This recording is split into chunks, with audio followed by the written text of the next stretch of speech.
তো হ্যালো কাকার বেটা কাকের বেটি, কেমন আছেন সবাই? আশা করি সবাই ভালো আছেন। তো মোর স্যাঁতরা বাড়া বন্ধুগুলো বেড়ার যে আমার গেলা শুনে ফোন করে, মোর মাথার একদম গরম হয়ে গেছে, মনটাকে মোর মাথা মুতে ফাটে দেন।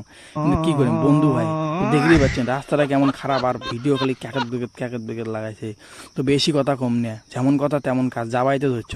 এই জন্য দেখছেন কি না রাস্তার অবস্থা, ভ্যার কাদো ঠাদো, খাল বাড়ি হাল বাড়ি, ই জ্বালা। এগিয়ে বন্ধু গেলা শুনে ফোন করে মুখ সারি দিয়ে গেছে, অবস্থা খুব খারাপ।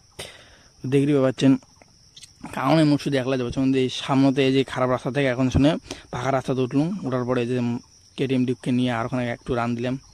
কী করবো, যেমন কথা তেমন কাজ। এই যে সামনেতে ব্রিজ কেন দেখলাম, ওই ব্যাগ থেকে যাচ্ছ আল্লাহ যাই হচ্ছে এই ব্যাগে। তো বন্ধুগুলো ক্যালমাল মুই শুনি ব্যাপার যাচ্ছ। তো বন্ধুগুলো এদিকে আশেপাশে যাচ্ছে।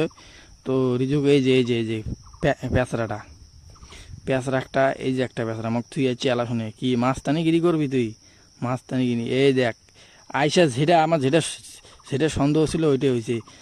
মামু রিজু রিজু সাইকেল অবস্থা খুব খারাপ করে ফেলেছে, অবস্থা খুব খারাপ করে ফেলেছে। দেখতে পাচ্ছেন দীপুন আর রনিক আরো দাঁত কেলে হাসে, কি না অবস্থা এগুলার। মোটর সাইকেল কেন ছাড়ে নাই, মোটর সাইকেল কেন অবস্থা খারাপ করেছে। তো তো এদিকের বেড়ানি শেষ, আজকের ব্লগ এদিকে নাই।